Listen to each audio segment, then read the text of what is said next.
You know that one song you can't get enough of? Chances are it was made with a sample from Splice. Explore top packs made by your favorite producers, sketch out song ideas in seconds with Create Mode, and dive into a sample catalog that's so deep, it's dangerous. Find out why Splice is the industry's not-so-secret secret. Visit splice.com and try for free today. Welcome to the Fader interview. I'm Alex Robert Ross, editorial director of The Fader. For the past 15 years, Flying Lotus, aka Steven Ellison, has been at the forefront of groundbreaking electronic music. Blending beat tape atmospherics with cosmic jazz flourishes and experimental textures, his maximalist sound has strong connections to his home in Los Angeles, but always with a futuristic vibe. Across 6 studio albums, he's pushed his distinctive style into new musical territories, bringing collaborators including Kendrick Lamar, Earl Sweatshirt, Mac Miller, Radiohead's Tom York, and the late MF Doom into his orbit. His independent mindset extends to his label, Brainfeeder, established in 2008, which has released albums by trailblazers like Thundercat, George Clinton, Hiatus Kaiyote, and Kamasi Washington, among many others.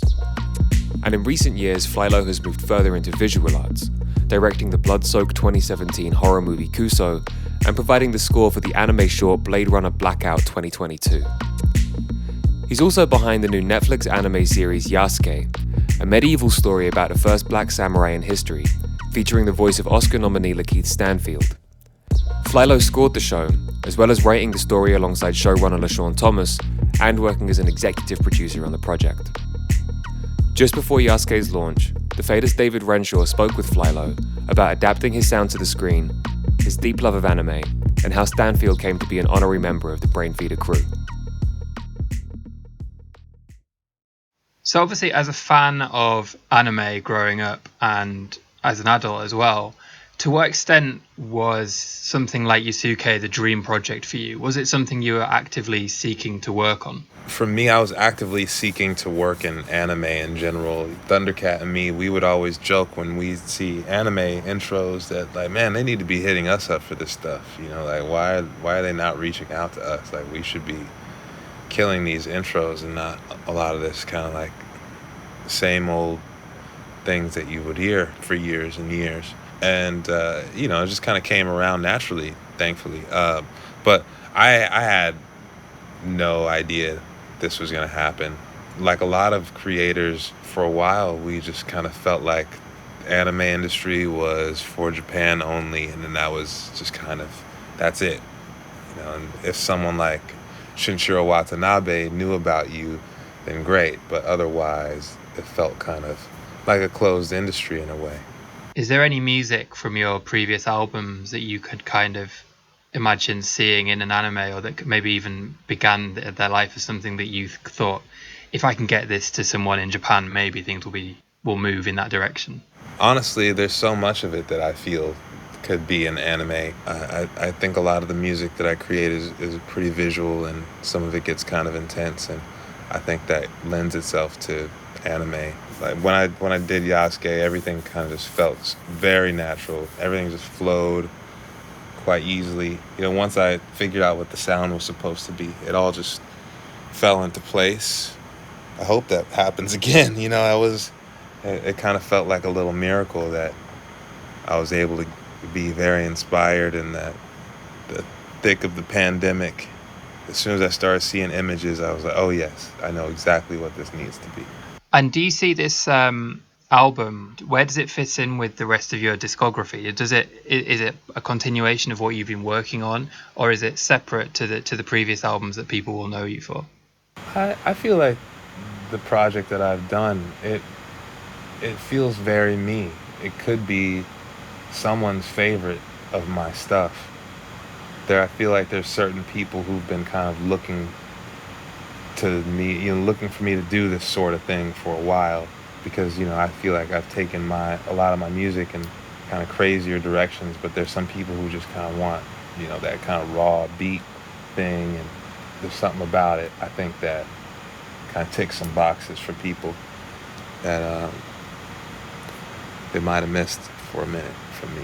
Could you tell me about kind of the very early stages of having seen the animation and the story building, that what did you kind of take from those in terms of cues for the music? It was tough. I really was stumped the whole way in terms of what the music was going to sound like. I was stumped from when we were coming up with plot stuff to the end, or until I started seeing the show move.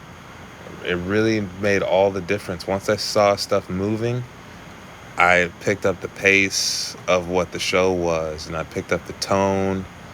That it really made a difference. And a lot of these cases, I think, the composers are just kind of blindly creating music, hoping that it'll get placed in the different scenes. Especially in anime, a lot of the creators don't get to work the picture, so the process was a little different. But I was so glad to be able to do that, because seeing it move really gave me all the inspiration I needed. Is there a key image or scene or a section from one of the episodes that you could kind of point to as being particularly inspirational in those early stages of coming up with the music? I think once I started seeing scenes from actually more of the subdued scenes and like the kind of talky scenes, once I started seeing that stuff and seeing like, oh, okay, it's this kind of pace, it really made everything click. Because if the show had more of like that fast pace kind of conversation, I don't know if the more ambient approach would have been right. Catching the pace of dialogue and movement really informs what the sound is going to be.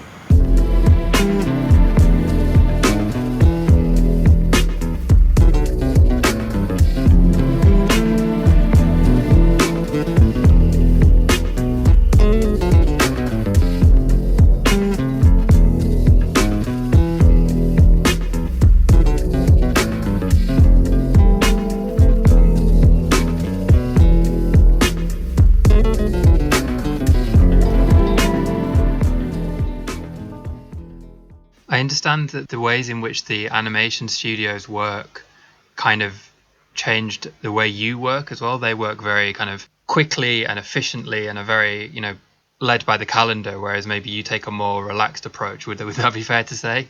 I would say that's fair. I think my approach is a bit more meticulous. I kind of like to sit on ideas for a while and make sure that I'm in love with them before I put anything out. I really love to obsess over tracks for months and months until I'm like, man, actually there's something about this thing.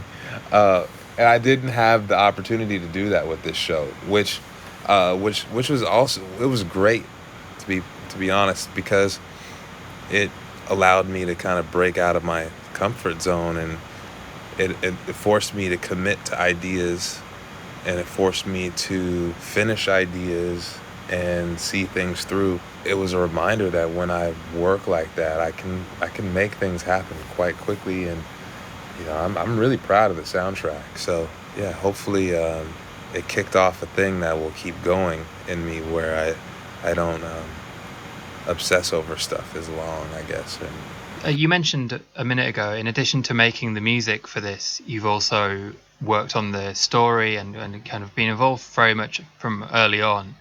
Can you tell me a bit about your involvement in the show away from the music? Yeah, when the show first came around, there was a kind of premise that was really, really dope.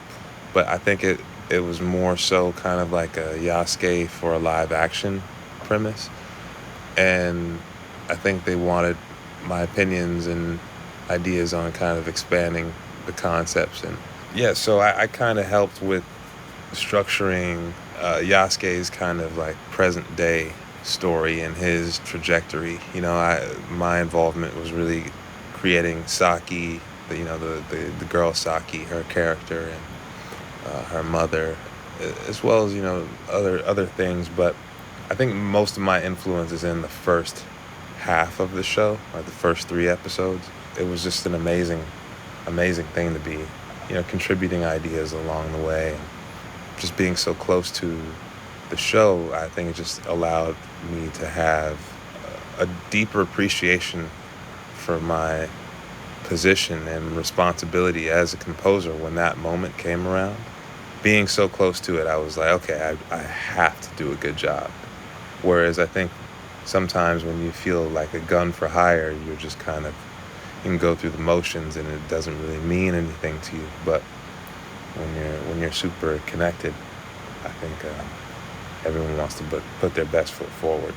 Yasuke is kind of the archetypal story of the outsider. Is that kind of loner, misfit feeling something that you identify with? That feeling is very identifiable for me because, I mean, even in this process, just working in the system, trying to work my way within like the Japanese anime structure of scoring TV shows, it's a totally different experience. You know, I'm the guy in California asking people to work differently in Japan, and they're looking at me like, oh man, what are we about? What are we getting ourselves into now? And along the way, I'm just like, oh man, always feeling like the weirdo in the room. It never changes. So, it's I'm used to it though. I'm cut out for this stuff. Obviously, Yasuke is set in Japan and is a story of, like we say, an outsider making his way in the country. I wondered if you had what your experience of traveling abroad through your music career has been like, and whether you yourself have kind of felt that outsiderdom while making your way in different countries. Always. We can even talk about Japan. You know, I went to Japan for the first time when I was 10 years old with my mother. And, this is like 1993. It might have even been earlier than that when I was there. And, hip hop hadn't really taken over like it is now. And I think back then people see the sight of a tall black child in Japan, it would freak people out, man. A lot of kids would be just like staring at me and just pointing like they'd never seen a black person before. They're just like, what are you, man? It was a really weird, strange experience. But I've just grown used to that kind of thing, man. I'm used to going and traveling to, Eastern Europe, playing a show and be the only black person in the town, like at all. I'm used to that. I've been there before, so it's nothing for me, really. I just see myself as a human being. Blood-stained katanas, black man from Ghana. I battle over my honor and guided by Nobunaga. The power in every kata has channeled most of my oni. Years later ended up scarred, broken and lonely. The sword I touched been cursed by memories of war. Every stroke from the blade left the enemy's floor. Challenged the Lord who could afford to buy your life clearly. Let you commit seppuku, not worthy your harakiri. 45 battle side, get ready to die over pride. Commit suicide, standing right behind with the steel. Noble samurai to the naked eye. I'll decide if you stay alive, hear my battle cry, motherfucker. What you're talking about there kind of brings me on to my next question, which is that anime obviously has a huge black fan base, but there's a long kind of problematic history of black characters in the anime being portrayed with racist stereotypes and animation and images. How have you as a fan kind of reconciled those differences as you grew up and identified with the anime, but also could see what was clearly a problem with it? I think at the end of the day, we all just hope that people aren't intentionally racist, right? I think we hope that people just have really terrible points of reference, and I think we hope that people just, are just kind of ignorant to what they do. I really believe that. And I think even the director of the show, LaShawn, had kind of mentioned that. It's just that these people who are drawing these images in Japan, they just, that's just what they know, like their style of drawing. They might not be trying to really hurt anybody's feelings. I can't say specifically, but, there's some stuff that I see and it's like, wow, I can't believe it. After all these years, we still don't have a black Dragon Ball character. And there's so many black kids who love that show. And it's like, okay, wow, we don't have, why does there have to be a black character? I don't know, because maybe that show just has like universes and universes and universes and multiverses of different types of characters, and they're all like, you got wolf people, you got like all types of like genie people, and none of them black though. You ain't got no like, you know, angelic beings and aliens. They don't, no black people though. It's cool. It'll happen soon. I feel it. And to what extent do you think Yasuke kind of redresses that balance? And was that kind of part of the inspiration behind the show? I think what's more interesting to me is that like we wish we could have more black characters in the show, but it just you can't really do that with this story. I think it's supposed to be about an outsider in this place, and you wish you were making like a anime with hella characters from all around the world, and I think we tried our best to kind of represent different cultures and whatnot at the time. But yeah, I think Yasuke is just hopefully the start of many more of these black characters and heroes. And you mentioned the director there, LaShawn Daniels, who's worked on, people may know his name from the Boondocks, and he's spent a long time working in Japan and making his way in the anime world, and he's part of a kind of a small wave of black creators who are working within the medium at the moment, and yourself included with this project. Does this kind of increase of diversity kind of give you hope for the future that things will be different going forwards? Absolutely. I have a lot of faith in the future, and especially now that Netflix is kind of snapped up a lot of the animation studios. I know the kind of moves they're making behind the scenes, and they're definitely spreading around, and they're snapping up some pretty big IP. So it's gonna get really crazy. I think in the next 2 years we're gonna see some the anime industry just quadruple. I already know it. Just the types of things that are going to be made. Do you feel it has the potential to become more mainstream than it currently is? Oh yeah. I think let Yasuke be kind of a thing. It's like that show hit the top 10 on the Netflix charts, and that's no easy feat. And like there's a lot of crazy content on there, and you have millions and millions of subscribers.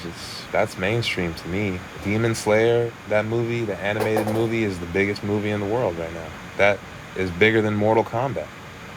The Dragon Ball Broly movie that came out was one of the biggest movies at the time, and it's just getting crazier. All these kind of like shonen series, the anime are like kind of showing out right now, making tons and tons of money. Netflix knows, and people are seeing it. The voice of Yasuke is LaKieth Stanfield, who people will know from Atlanta and Judas and the Black Messiah. Could you tell me a little bit, as much as you know, how he came to be involved with the project? Yeah, I'm the third person who got invited to the party. I think LaKieth was the second, and LaShawn being the first. He and I would cross paths all the time though. I haven't seen him in forever, but he and I would always cross paths and be like, we're gonna work on something, bet. And then funny enough, it turned into this project. But yeah, I love what he does. I think he's such an interesting guy. I feel like he's just like, he's also like a Brainfeeder artist in a weird way. I feel like he fits in very, very well with the kind of crew that I've assembled. But he's like the unspoken member. The theme song for Yasuke is Black Gold, which features your longtime collaborator Thundercat. I wondered if you could tell me what goes into the making of a song that is going to be on kind of the opening credits of this project. Do you approach that differently, and what did you kind of want to get into Black Gold to make it work as a theme song? I wanted to make something that felt true to what I was seeing. That to me was the most important thing. It was so difficult to do because at first they wanted me to write the theme song without having seen anything from the show. But like I said, as soon as I saw it move, I came up with all types of stuff. You know, the melody just came right out. As soon as I saw it move, I was like, oh, it's this. This is da da da da da da da. That was it. That was it. It was easy. As soon as I saw it, man, first thing happened was the melody. And I knew once I had a melody for Yasuke and a theme to shoot from and to pull from whenever I need, that was like my anchor. That helps so much, just kind of establishing the theme and the tone. Everything else is just kind of like, you know, just spilling out of you after a certain point. But yeah, for Black Gold, you know, once I had that, man, the whole thing just butter.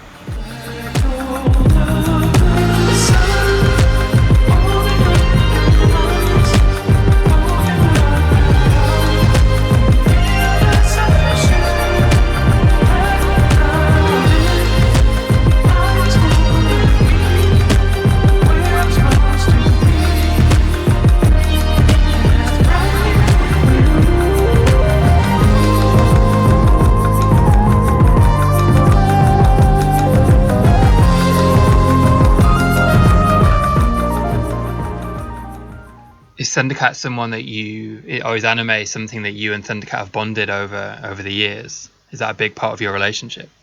I think that's probably the first thing Thunder and me bonded over was anime. The first time he walked into my house, you know, he saw I had a record collection, and the first record that he noticed was the Fist of the North Star vinyl that I had. And he made a comment. He was like, oh yeah, oh word. And then he started looking around my place and looking at how nerdy everything was. And he was like, oh, dude, we should have been hanging out years ago. And earlier this year at the Grammys, Thundercat won the Best Urban Contemporary album for his album It Is What It Is. That's, I believe, Brainfeeder's first Grammy. Is that correct? Yeah, it's Brainfeeder's first Grammy. And the Grammy matters. You know, we can sit around and we can talk about how Grammys aren't important and how whatever, this, that, whatever. No one's going to be mad for receiving one. That's for sure. I had no expectation. I was not checking for it. I feel like that is the 1 year I wasn't looking for it is the year I got it. And it was really interesting. I sat on that moment and got to just be like, yes. You know, and I cried, man. I don't know if you saw, there was a video of like when we got the award, and it all just hit me at once. I just like let it all out, you know, like the whole journey just hit. It felt really nice to be acknowledged and to be recognized after, you know, spending a lot of time doing this. You know, I've been in the game for forever, man, and it does feel nice to know that it's all been worth something. Just returning back to Yasuke slightly, a lot of people found it hard to be inspired during the past year. Creativity is kind of difficult when you're preoccupied by other things going on in the world. Was that something that you found working on this project? Was it hard to motivate yourself given everything else going on? I was so grateful to have the project because it was an escape, and it allowed me to create without having to be heady about it.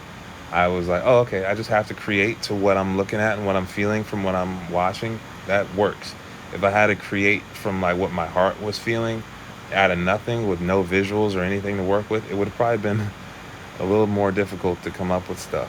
That year took the wind out of all of us, I feel. It was such a gross, terrible year. But for me, I was just so grateful to have the project to run to and to hide away and just kind of be a samurai for a while. And I kind of wanted to end by asking a bit about, we talked about the trials of 2020 and what everyone went through in terms of creativity and this sort of thing. Live music disappeared in the last year, and clear as an artist whose live show is renowned as being particularly innovative and boundary pushing, you're someone who probably felt that more keenly than others. I wondered how you kind of felt taking a year off the road, and also how you feel about the kind of potential return of live music in the coming months? I love playing shows for people. I love that experience, but I also needed that year to kind of collect myself. I think there's a lot of people who were like, kind of thrown out of the mix because of the touring being off. But, for me, I didn't have many things planned to be on the road anyway. It allowed me a lot of time to kind of dig into music concepts that I've been trying to grasp with theory and, just, other personal things in my life I was able to kind of focus on for the year. Whereas if I were touring around, I probably wouldn't have been able to invest that kind of time into just getting better and to growing, But so now when it's time to do shows again and when it's time to go back out into the world, I got some firepower, I got some new tricks up my sleeve and things that I've been chipping away at over here, and I'm looking forward to getting back into it. But I definitely wasn't mad at having a little time to go back to the lab. I think maybe if I had to say one thing that I spent a lot of time doing was programming synthesizers, learning how to really, really dive into a synthesizer, taking the time to figure out like what every little piece of it would do. That has helped me so much in sound design and all the stuff that I work in. And I needed a month to just kind of figure out like what every little piece of these things do. And now whenever I go to a board, any of these keyboards, I kind of know how to get busy on them because, I know what these things do. All these knobs and buttons do now. I'm not just like shooting in the dark. Okay, thank you for your time. That's kind of my question. Congratulations again on the show and the music and everything. It's all come together so well. Thank you so much, Dave, man. I appreciate it, man. Thank you. Thank you. Well, enjoy the rest of your day and the rest of your week. You too. That was Flying Lotus in conversation with the Fader's David Renshaw. Yasuke is streaming now on Netflix, and Flylo's soundtrack for the series is out now on Warp. Our engineer is Tony Giambroni, and our associate producer is Salvatore Macchi. We'd like to thank Loughton Audio for providing our microphones. You can find them at lautenaudio.com. And we'd like to thank James Ivey for providing our intro music. Remember to follow The Fader Interview wherever you listen to podcasts, and keep an eye on thefader.com for essential music news, interviews, and essays. We'll be back next week with another episode of The Fader Interview. Goodbye until then.